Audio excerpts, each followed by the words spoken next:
ചേട്ടാ, ആറന്മുളയിൽ നമ്മുടെ ആരോഗ്യമന്ത്രിയായിട്ടുള്ള വീണ ജോർജ് ആണ് മത്സരിക്കുന്നത്. ഭരണപക്ഷത്തിന്റെ സ്ഥാനാർത്ഥിയായിട്ട് CPM-ന്റെ സ്ഥാനാർത്ഥിയെ മത്സരിക്കുന്നത്. എതിർവശത്തുള്ളത് അബിൻ വർക്കിയാണ് കോൺഗ്രസിന്റെ സ്ഥാനാർത്ഥി.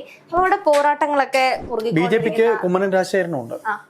സ്ഥാനാർത്ഥി കുമ്മനം രാജശേഖരനാണ്. കാരണം അവിടെ BJP-യുടെ റോൾ അധികം നമ്മൾ കാണുന്നുണ്ടായിരുന്നില്ല, അതുകൊണ്ടാണ് BJP പറയാതിരുന്നത്.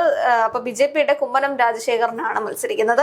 അപ്പോൾ നിലവിൽ വരുന്ന വാർത്ത അനുസരിച്ച് വീണ ജോർജിന്റെ മണ്ഡലത്തിലെ തിരഞ്ഞെടുപ്പ് കമ്മിറ്റി കൺവീനറിനെയാണല്ലേ മാറ്റിയിട്ടുള്ളത്. അത് അങ്ങനെ ഒരു തീരുമാനം ഈ തിരഞ്ഞെടുപ്പ് അടുക്കുന്ന ഒരു സാഹചര്യത്തിൽ എന്തിനു വേണ്ടിയിട്ടായിരുന്നു അത്തരം ഒരു കടുത്ത നിലപാടിലേക്ക് പോകുന്നത്? മാറ്റിയിട്ടല്ല, താൻ സ്വയം മാറിയതാണെന്നൊക്കെ പറയുന്നുണ്ട്. എന്താണ് സത്യാവസ്ഥ? അല്ല, വീണ ജോർജിന്റെ തോൽവി വീണ ജോർജ് തന്നെ മുൻകൂട്ടി കാണുന്നു എന്നാണ് നമുക്കിതിൽ പറയാം. ഈ തോൽവി ഭയക്കുമ്പോഴത്തേക്ക് ഇന്നാര് കാരണമാണ് താൻ തോക്കാൻ പോകുന്നത്, അല്ലെങ്കിൽ തോൽവി ഇന്ന കാരണം കൊണ്ടാണ് ഉണ്ടാകാൻ പോകുന്നത് എന്നൊരു വിവക്ഷ സ്വയം ഉണ്ടാക്കാൻ ശ്രമിക്കുന്നതാണ്. കാര്യം ഇവര് ആദ്യം പത്മകുമാറിനെ മാറ്റിയത് അറിയാമല്ലോ. പത്മകുമാറായിരുന്നു ഇവരുടെ തെരഞ്ഞെടുപ്പ് കമ്മിറ്റിയുടെ കൺവീനർ. പത്തനംതിട്ടയാണ് സ്ഥലം. ശബരിമലയിലെ വിഷയം ഉണ്ടായിരിക്കുകയാണ്. പത്മകുമാറിന് അതിൽ പങ്കുണ്ട്. പത്മകുമാറിനെ മാറ്റണം. അതുവരെ പത്മകുമാറിനെ സംരക്ഷിച്ച് നിർത്തിയ സംസ്ഥാന ഘടകം പോലും അറിയാതെ ജില്ലാ ഘടകം തീരുമാനിക്കുന്നു, പത്മകുമാറിനോട് വിശദീകരണം ചോദിക്കുന്നു. കാരണമില്ല, കാരണം പറയണം, നിങ്ങൾ മാറണം, അത് വീണയുടെ ആവശ്യപ്രകാരമാണ്.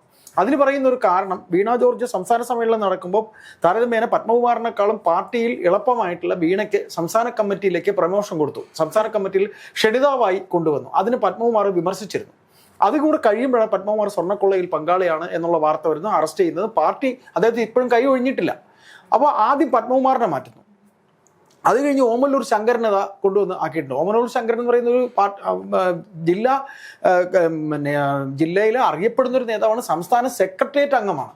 അപ്പോൾ ഓമല്ലൂർ ശങ്കരനെയും ഇവർക്ക് തൃപ്തിയാവുന്നില്ല. ഇവർ പറയുന്നു ഓമല്ലൂർ ശങ്കരനും മത്സരിക്കുമ്പോൾ അതും അവർക്ക് പരാജയ ഭീതി ഉണ്ടാകുന്നുണ്ട്. ഇതെന്തിനെന്ന് ചോദിച്ചാൽ, ഈ പരാജയം ഉണ്ടാകുമ്പോൾ ആ പരാജയം അല്ലെങ്കിൽ ആ തോൽവി വീണയുടെ തലയിലേക്ക് വരാതിരിക്കാൻ വേണ്ടി, ഔദ്യോഗിക പക്ഷത്തിന്റെ തലയിലേക്ക് വരാതിരിക്കാൻ വേണ്ടി ഒരു അതൃപ്തി ഓമല്ലൂർ ശങ്കരനോട് പ്രകടിപ്പിക്കുന്നു. ഓമല്ലൂർ ശങ്കരൻ മാറി നിൽക്കുന്നു. ആ ഒറ്റ കാരണം കൊണ്ടാണ് ഈ തോൽവി ഉണ്ടായത് എന്നൊരു ചാർത്തൽ ഉണ്ടാക്കാൻ വേണ്ടിയിട്ടാണ്. കാര്യം ഓമല്ലൂർ ശങ്കരൻ 2016 വീണ ജോർജിനെ സ്ഥാനാർത്ഥിയാക്കുന്നതിന് മുമ്പ് അവിടെ തന്നെ സ്ഥാനാർത്ഥിയാക്കണമെന്ന് അദ്ദേഹത്തിന്റെ അനുകൂലികൾ അവിടെ പ്രകടനം നടത്തിയ ഒരു പൂർവ്വകഥയുണ്ട്. അപ്പൊ ഈ ഔദ്യോഗിക പക്ഷത്തിന് വീണയെ സംരക്ഷിച്ച് നിർത്തണം. അതിന് കുറ്റം ഈ പറയുന്ന പാർട്ടി അണികളുടെ തലയിലേക്ക് ചാരണം. അത് മുൻകൂട്ടി കണ്ടുള്ള പണിയാണ്. ഈ പ്രവർത്തനം നല്ലതല്ലാത്തത് കൊണ്ട് വീണ ജോർജ് തോറ്റുപോയി എന്നൊരു നിലയിലേക്ക് കൊണ്ടെത്തിക്കുക, ഇത് പരാജയത്തിന്റെ ഒരു മുന്നോടിയായിട്ട്, അല്ലെങ്കിൽ പരാജയ ഭയം ഉള്ളിൽ ഉടലെടുത്തത് കൊണ്ടാണ് ഇത്തരത്തിലുള്ള തീരുമാനങ്ങളിലേക്ക്, ഇതിനു മുൻപ് കാണാത്ത രീതിയിലേക്ക് കടന്നു പോകുന്നത്. കാരണം ഇദ്ദേഹം പറയുന്ന നിലപാടുകളോട് നമുക്ക് അങ്ങനെ ഒന്നും തൊടാതെ വിഴുങ്ങാനൊന്നും സാധിക്കുന്ന ഒരു കാര്യമല്ല. കാരണം സ്വയമേ ഒഴിഞ്ഞു പോവുക എന്നൊക്കെ പറയുന്നത്, അതും ഒരു മന്ത്രിസ്ഥാനം വഹിക്കുന്ന ഒരു പ്രധാന സ്ഥാനാർത്ഥി, എല്ലാവരും നോക്കുന്ന ത്രികോണ പോരാട്ടം നടക്കുന്ന ആറന്മുളയിലെ വീണ ജോർജിന്റെ മത്സര രംഗവുമായി ബന്ധപ്പെട്ട് പെട്ടെന്നൊരു സുപ്രഭാതത്തിൽ ഞാൻ മാറി നിൽക്കാമെന്ന് പറയുന്നു. അപ്പൊ അവിടെ ഒരിക്കലും ഓമല്ലൂർ ശങ്കരൻ അങ്ങനെ മാറി നിൽക്കില്ല. അയാള് സ്വയമാണല്ലോ പറയുന്നത്, ഞാൻ സ്വന്തമായി മാറി നിൽക്കുകയാണ്. അങ്ങനത്തെ ഒരു അത്തരത്തിലുള്ള ഒരു വിമ്മിഷ്ടം അവിടെ ക്രിയേറ്റ് ചെയ്യപ്പെടുന്നുണ്ട്. അപ്പോൾ ഞാനൊന്ന് സ്വയം മാറി നിൽക്കുകയാണ്. പക്ഷെ അത് സ്വയം മാറി നിൽക്കുകയാണെന്ന് പറയുമ്പോൾ അദ്ദേഹത്തിന് വീണ പറഞ്ഞിട്ട് തന്നെയാണ് മാറ്റിയെന്നും ഒരു ഇത് വരുന്നുണ്ട്. പാർട്ടിക്കകത്ത് രണ്ടു പക്ഷവും വരുന്നുണ്ട്. ഈ കൺവീനർ മാറിയും ചൊല്ലി വോട്ട് മാറുമോ ചേട്ടാ? അതാണ് ഒരു സംശയമായിട്ട് വരുന്നത്. അതിനകത്ത് വീണയ്ക്ക് ഒറ്റയ്ക്ക് പോയി വോട്ട് ചോദിച്ചാൽ വോട്ട് കിട്ടില്ല. അല്ല, വീണ ഒറ്റയ്ക്ക് പോയി ചോദിച്ചിട്ടുണ്ടെങ്കിൽ പോലും അവിടുത്തെ സ്ഥാനാർത്ഥി വീണ ജോർജ് തന്നെയല്ലേ. അവര് ചെയ്തിട്ടുള്ള കാര്യങ്ങളും അവർ പറഞ്ഞിട്ടുള്ള കാര്യങ്ങളും സംസ്ഥാനത്തെ ആരോഗ്യ വകുപ്പിന്റെ കെടുകാര്യസ്ഥതയ്ക്ക് എത്ര ആൻസർ. അപ്പൊ അങ്ങനെ ഒരാള് അവരല്ലാതെ ഇവര് ഏതെങ്കിലും ഒരു പ്രവർത്തകയായിട്ടൊക്കെ വേറെ ആർക്കെങ്കിലും പോയി ചോദിച്ചു കഴിഞ്ഞാൽ പോലും വോട്ട് കിട്ടത്തില്ല. അപ്പൊ ഇവര് നിൽക്കുന്ന സമയത്ത് ഇവരുടെ പ്രവർത്തനങ്ങൾ മുന്നിൽ കണ്ടുകൊണ്ടല്ലേ അവിടുത്തെ പൊതുജനങ്ങൾ വോട്ട് ചെയ്യുക. കഴിഞ്ഞ ദിവസമായിരുന്നല്ലോ ഈ അബിൻ വർക്കിയും അതേപോലെ തന്നെ വീണ ജോർജ് ഒരുമിച്ച് മാധ്യമങ്ങളെ കാണുന്ന ഒരു സ്ഥിതി ഉണ്ടായിരുന്നത്. അപ്പോ ഇവർ പറഞ്ഞൊരു കാര്യമാണ്, പൊതുമധ്യത്തിലിട്ട് ആക്രമിച്ചു എന്ന് പറയുമ്പോൾ ശ്രീ അബിൻ വർക്കി തിരിച്ചു ചോദിക്കുന്നുണ്ട്, മുൻകാല ചരിത്രങ്ങളൊക്കെ മന്ത്രി ഒന്ന് ഓർക്കുന്നത് നല്ലതായിരിക്കും. തനിക്ക് നേരെ വരുമ്പോൾ മാത്രം അത് വലിയ ഭീകര പ്രശ്നങ്ങളും ഇതിന് നിങ്ങൾ ചെയ്യുന്നതൊക്കെ വെറും ഈ ശാസനകളും ആദർശങ്ങളുമായി മാത്രം ഒതുങ്ങി പോകുന്നൊരു രീതി. അപ്പൊ ഇത് ജനങ്ങളും നോട്ടീസ് ചെയ്യപ്പെടുന്ന ഒരു കാര്യമാണ്. നിങ്ങൾ ഈ വന്ന് ഇരുന്ന് ഓരോന്ന് പറയുന്ന സമയത്ത് നിങ്ങൾ എന്താണ് ചെയ്തതെന്നും കൂടെ ജനങ്ങൾ നോക്കുകയില്ലേ? അല്ലാതെ വീട്ടിലേക്ക് വോട്ട് ചെയ്ത് വരുന്ന സമയത്തേക്ക് വെറുതെ ചിരിച്ചു കാണിച്ചാൽ മാത്രം വോട്ട് കൊടുക്കുന്ന ജനതയൊന്നും അല്ലല്ലോ. ഇപ്പൊ കൃത്യമായി അതിന് അല്ലെങ്കിൽ ഓരോന്നും ശ്രദ്ധിക്കുക, അല്ലെങ്കിൽ നിങ്ങൾ പറയുന്ന ഓരോ കാര്യങ്ങളും ചിന്തിക്കുന്ന വോട്ടേഴ്സ് കൂടെയാണല്ലോ. അല്ലാതെ ആറന്മുളയിലെ എല്ലാവരും വീണ ജോർജ് ഫാൻസ് അസോസിയേഷൻ ഒന്നും അല്ലല്ലോ അവിടെ ഉള്ളത്.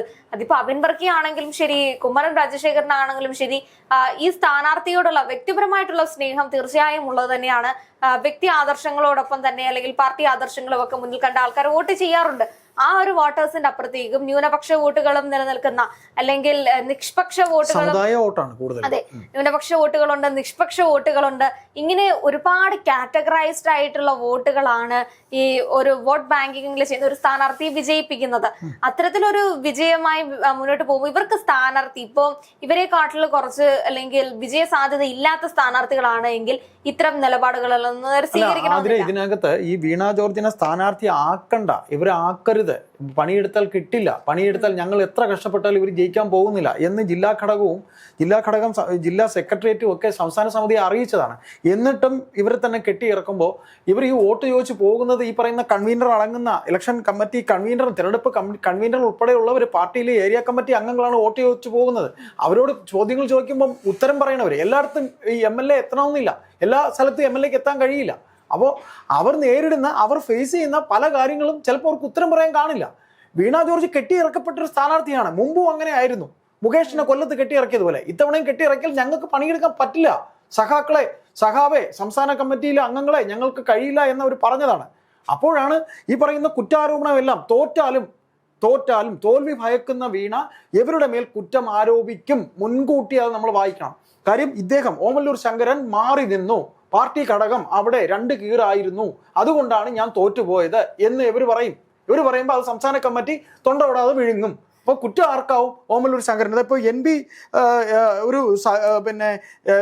MP സഞ്ജു എന്ന് പറഞ്ഞിട്ട് പുതിയൊരാളെയാണ് ആക്കിയിരിക്കുന്നത്. ഇത് പാർട്ടിക്കകത്ത് ഇന്റേണൽ പൊളിറ്റിക്സ് ആണ്, വിഭാഗീയതയാണ്. ഇത് മറനീക്കി പുറത്തു വരുന്നതാണ്. നിരവധി പേർ അവിടെ പാർട്ടിക്കകത്ത്, ഇപ്പൊ നേരത്തെ സെക്രട്ടറി ആയിരുന്ന ഉദയഭാനു, നവീൻ ബാബുവിന്റെ മരണം അവിടെ ഉണ്ടാക്കിയ ഇമ്പാക്ട്, അവിടെ എങ്ങനെ പാർട്ടി പെരുമാറി, ശബരിമല വിഷയം, ഇതെല്ലാം പത്തനംതിട്ടയെ ബാധിക്കും. ഇത് തോൽവി ഭയക്കുന്നതുകൊണ്ടാണ്, തോൽവി മുൻകൂട്ടി ഭയക്കുന്നതുകൊണ്ടാണ്. ഇത് ചുമതലയുണ്ട്, ചുമ്മയല്ല. CPM എന്ന് പറയുന്ന പാർട്ടി ആയാലും കോൺഗ്രസ് ആയാലും BJP ആയാലും തെരഞ്ഞെടുപ്പിന്റെ ചുമതല ഏൽപ്പിക്കുന്ന ഒരാൾക്കാവുമ്പോൾ അദ്ദേഹമായിരിക്കും എല്ലാത്തിനും ഉത്തരം പറയേണ്ടത്. അപ്പൊ അദ്ദേഹം ഇങ്ങനെ ഇറങ്ങി ചെല്ലുമ്പോൾ അവർക്കൊന്നും ഉത്തരവില്ല. ആൾക്കാർ ചോദിക്കുന്ന ചോദ്യങ്ങൾക്ക് ഉത്തരം പറയണ്ടേ? സംഘടന വലുതായിരിക്കാം, പറയുന്നത് കേൾക്കാമായിരിക്കാം, എല്ലാം ആയിരിക്കാം. അപ്പൊ മനഃപൂർവ്വം മാറുകയാണ്, ഒഴിയുകയാണ്. അത് മണത്തു ആര്? വീണ ജോർജ്. അല്ല, ഇത്തരത്തിൽ ഇതിനു മുൻപും ഇവരൊരു മാധ്യമ പ്രവർത്തകയായിരുന്നു. മാധ്യമ രംഗത്ത് നിന്നാണ് രാഷ്ട്രീയത്തിലേക്ക് വരുന്നത്. അതിനുശേഷം ഒരു മന്ത്രി പദവിയൊക്കെ അലങ്കരിക്കുന്നു. മന്ത്രി പദവിയിൽ തന്നെ ഒരു തോൽവിയായി മാറപ്പെടുന്ന സ്ഥിതി, ആ ഒരു മന്ത്രിസഭയിലെ തന്നെ വൻ തോൽവിയായി പോകുന്ന സ്ഥിതി. ജനങ്ങൾ പോലും പറയുന്നു നിങ്ങൾ എന്തൊരു സ്ത്രീയാണ്. കാരണം അവര് സ്ത്രീകളുമായി ബന്ധപ്പെട്ട് പറഞ്ഞിട്ടുള്ള പല വാക്യങ്ങളും നമ്മൾ ആലോചിക്കുമ്പോൾ നിങ്ങൾക്ക് അങ്ങനത്തെ മനസാക്ഷികളൊന്നും ഇല്ലേ? അപ്പോൾ ഇവര് വോട്ട് തേടി ചെല്ലുന്നത് കാണുമ്പോൾ തന്നെയാണ് ഒന്ന് ആലോചിക്കേണ്ടിയിരിക്കുന്നത്. ഇവര് കാരണം അല്ലെങ്കിൽ ഇവര് കൈകാര്യം ചെയ്യുന്ന ആരോഗ്യ മേഖല കാരണം വിഷമിച്ചിട്ടുള്ള എത്രയോ സ്ത്രീകൾ ഇവിടെയുണ്ട്, എത്രയോ അമ്മമാരുണ്ട്. അവരുടെ വേദനകളൊന്നും കാണാതെ പോയ ഒരു സ്ത്രീ ആയിട്ടാണ് വീണ ജോർജിനെ നമുക്ക് കണക്കാക്കാൻ പറ്റുന്നത്. അതേ ഇവര് തന്നെ വോട്ടർമാരായിട്ടുള്ള വീട്ടമ്മമാരെ കാണുമ്പോൾ, സ്ത്രീകളെ കാണുന്ന സമയത്ത് ഇവരാരും ഇതൊന്നും ആലോചിക്കുന്നില്ല. ആറന്മുളയിലെ ജനങ്ങൾക്ക് ഇതൊന്നും കാണാൻ സാധിക്കുന്നില്ല എന്നാണ് പലപ്പോഴും തോന്നിപ്പോകുന്നത്. അതിന്റെ അർത്ഥം ഇവരെ ഒറ്റപ്പെടുത്തണമെന്നോ മാറ്റി നിർത്തണമെന്നൊന്നും അല്ല. പക്ഷെ ഇവർക്ക് അതിന് ആ ഒരു അധികാരത്തിൽ ഇരിക്കാനുള്ള യോഗ്യത ഇല്ലെങ്കിൽ മാറ്റി നിർത്തേണ്ടതായിട്ട് തന്നെയുണ്ട്. ഇപ്പോ അതിന്റെ മറ്റൊരു തീരുമാനിക്കേണ്ടത് അവരെ പാർട്ടിയാണ്. അവരെ മത്സരിപ്പിക്കണോ വേണ്ടേ, അവരെ മാറ്റി നിർത്തണോ എന്ന് തീരുമാനിക്കേണ്ട അല്ല, ജനങ്ങളുടെ കാര്യമാണ് ചേട്ടാ. പുറത്ത് വോട്ട് അടിച്ചേൽപ്പിച്ചാൽ ജനം സ്വീകരിക്കില്ല. കൊടുത്ത് ജയിപ്പിക്കുന്ന ജനങ്ങളോടാണ് പറയുന്നത്. ഇവർക്ക് ആ ഒരു സ്ഥാനത്തിരിക്കാൻ യോഗ്യതയില്ല എന്ന് നിങ്ങൾക്ക് ഒരിക്കൽ തോന്നിയിട്ടുണ്ടോ എങ്കിൽ പിന്നീട് അത് എന്ത് പാർട്ടിയാണെങ്കിലും ശരി, ഏത് നിങ്ങളുടെ ആശയങ്ങളാണെങ്കിലും ശരി, അതൊക്കെ മാറ്റി നിർത്തേണ്ടതായിട്ട് തന്നെയുണ്ട്. കാരണം അതിന്റെ അപ്പുറത്തേക്കൊക്കെ നമുക്ക് മനുഷ്യത്വമാണ് വലുത്. മനുഷ്യനെ സ്നേഹിക്കാൻ കഴിയുന്ന അല്ലെങ്കിൽ മനുഷ്യനെ മനുഷ്യനായി കാണാൻ സാധിക്കുന്ന, അല്ലാതെ വ്യക്തിപരമായിട്ടുള്ള നിലപാടുകൾ സ്വീകരിച്ച് ചിലയിടത്ത് മറ്റൊരു നിലപാട്, ചിലയിടത്ത് അപ്പുറത്ത് വേറൊരു നിലപാട്, അങ്ങനെ എടുക്കുന്ന സ്ഥാനാർത്ഥികളെ ഇത്തവണ ജയിപ്പിക്കാതിരിക്കുക തന്നെയാണ് ചെയ്യുന്നത്. അത് പാർട്ടി ഭേദമന്യേ തന്നെ. ഇപ്പൊ നല്ല ആൾക്കാരാണെങ്കിൽ നിങ്ങൾ ജയിപ്പിക്കുന്നതിനോട് യാതൊരുവിധ തെറ്റുമില്ല, നല്ല കാര്യമാണ്. കാരണം നിങ്ങളുടെയൊക്കെ അല്ലെങ്കിൽ നിങ്ങൾ ജീവിക്കുന്ന സ്ഥലത്ത് നിങ്ങൾ സുരക്ഷിതരാണെന്നൊരു ബോധ്യം ആ ജനപ്രതിനിധിയിൽ നിന്ന് നിങ്ങൾക്ക് കിട്ടുന്നുണ്ടെങ്കിൽ അവരെ ജയിപ്പിക്കുക. അത് ഏത് പാർട്ടിയാണെങ്കിലും ശരി. പക്ഷെ അങ്ങനെയല്ല, ഇവര് ഇരിക്കുന്ന സ്ഥാനം തിരിക്കാൻ അവർക്ക് യോഗ്യതയില്ലെന്ന് നിങ്ങൾക്ക് തോന്നുന്നുണ്ടെങ്കിൽ പാർട്ടി മറന്നുകൊണ്ട് തന്നെ നിങ്ങൾ അവരെ മാറ്റി നിർത്തുക തന്നെയാണ് വേണ്ടത്. അല്ലാതെ ഇപ്പോ അല്ല അതിൽ ഇതിൽ ഒരു കാര്യം കൂടെ നമുക്ക് പറയണം. അബിൻ വർക്കി എന്ന് പറയുന്ന ഒരു കാൻഡിഡേറ്റ് കോൺഗ്രസിന്റെ, അബിൻ വർക്കി വന്നത് ഏറ്റവും നല്ലൊരു കാൻഡിഡേറ്റ് ആണ് അബിൻ വർക്കി. അപ്പോൾ അതുകൊണ്ട് തന്നെ വീണ ജോർജിന് കഴിഞ്ഞ തവണ 19,000-ലധികം വോട്ടിനാണ് വീണ ജോർജ് ജയിക്കുന്നത്. അപ്പോൾ അത്രയും വോട്ട് ഭൂരിപക്ഷത്തിൽ ജയിക്കുമ്പോൾ അതിനേക്കാളും ഭൂരിപക്ഷം വേണം എന്നൊരു നിലയിലായിരിക്കും ഇപ്പൊ റിപ്പോർട്ടുകൾ അനുസരിച്ച് 20,000-ന് മുകളിൽ വോട്ട് ഭൂരിപക്ഷത്തിൽ വീണ ജോർജ് എന്നാണ് വന്നിരിക്കുന്നത്. പിന്നെ കുമ്മനം രാജശേഖരൻ ചില്ലറക്കാരനല്ല. കുമ്മനം രാജശേഖരൻ എന്ന് പറയുന്നത് ഒരു RSSകാരൻ കൂടിയാണ്. ശബരിമല വിഷയം ഏറ്റവും കൂടുതൽ സംസാരിക്കാൻ പറ്റുന്ന ഒരാളാണ്. അവിടെ ഒരു കടുത്ത പ്രതിയോഗികൾ രണ്ടുപേര് വരുമ്പോൾ വീണ ജോർജ് ശരിക്കും മുട്ടിടിക്കുകയാണ്. ഇത് തോൽവി മുൻകൂട്ടി കണ്ടുള്ള ഒരു ഭയം തന്നെയാണ്. താൻ തോൽക്കുമ്പോൾ അതിന്റെ ഭാരമെല്ലാം പാർട്ടിയിലെ ഇന്ന അണികൾക്ക് അടിച്ചേൽപ്പിക്കണം എന്നുള്ള മുൻകൂട്ടിയുള്ള ഒരു പ്ലാനാണിത്. അത് തൻ്റെ കഴിവുകേടല്ല, ഇത് പാർട്ടിയുടെ കഴിവുകേടാണെന്ന് ആക്കി തീർക്കാനുള്ള ഗെയിം പ്ലാൻ തന്നെയാണിത്. അത് മണത്തിട്ടാണ് അവരെല്ലാം തന്നെ ഞങ്ങൾ മാറുന്നില്ല, ഞങ്ങൾ ഉണ്ട് എന്നൊക്കെ തന്നെ പറയാതെ വെക്കുന്നത്.